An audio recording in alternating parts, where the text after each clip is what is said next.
But now is not the time for regrets. These two are in need of a healer. I'll see them safely to Relgar's Reach.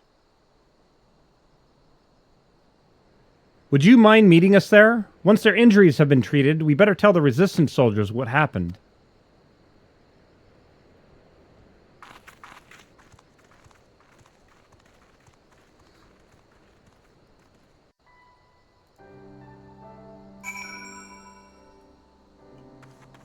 Alright.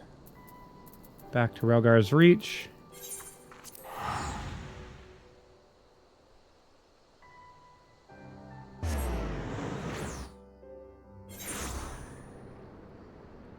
I am really considering doing a big rearrangement of my room right now.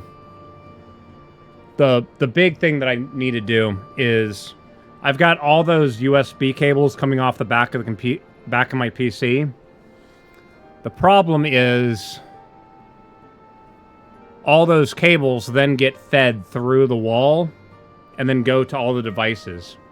And that's a lot of cables.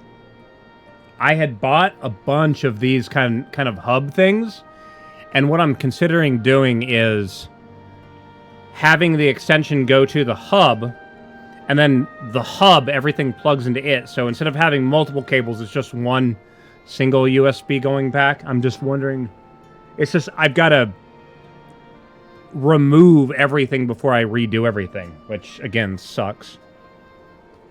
The other thing I'm considering doing, which I need to get the 3D printer working again, is I have the controller for my audio system, for my speakers, sitting here on the desk, kind of tucked behind the monitors. It sits about 2 inches high, but it's really wide. I'm considering making a 3D print that lets me bolt it to the underside of the desk so you don't ever see it.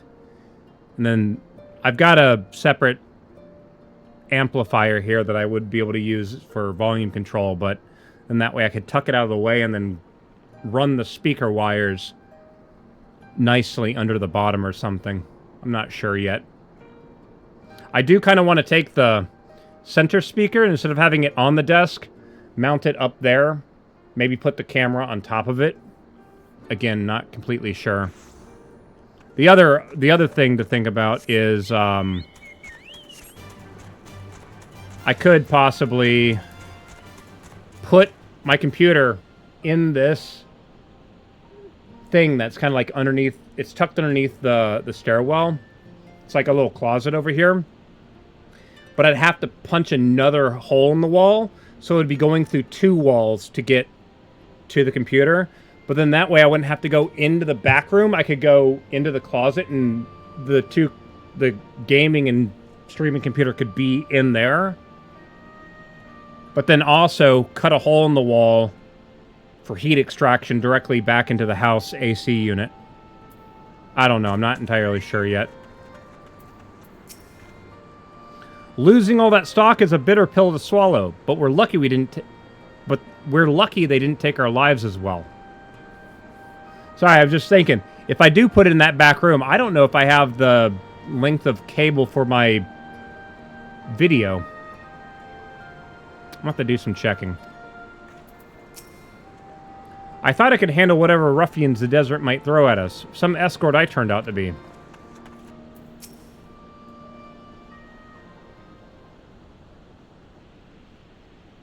And Estidian, what's up, dude? Hope you're doing well today. Don't know if you're still there on YouTube. Well, I'm glad we made it to safety without. Yeah. Well, I'm glad we made it to safety without any more trouble. Those bandits wouldn't dare step foot in this place. Ah, how rude of me. I never asked your name or how you chanced across us, for that matter. You came all the way from Toriale at my grandfather's behest? I can't tell you how grateful I am. As for the highwaymen, they possess a steelhawk vessel, a treasure from my village. Not only does it grant protection from harm, it also produces a potent blast when the barrier is dispelled. As long as our enemies have the vessel, attacks at close quarters will be extremely risky. Although, as we say in my village, cracks form at even the mightiest of shields. Knowing this, we are careful not to rely too heavily on its power. But now that the Steelhog vessel has been stolen, the self-same power is being turned against innocent people such as yourselves. I only hope you can forgive me for allowing this to happen. There's nothing to forgive. If anything, we should thank you for coming to our aid. That Shelfinite and his lackeys have a lot to answer for. Indeed. We'll give the Resistance our testimonies, and with any luck, the information will go some way into clapping those bandits in irons.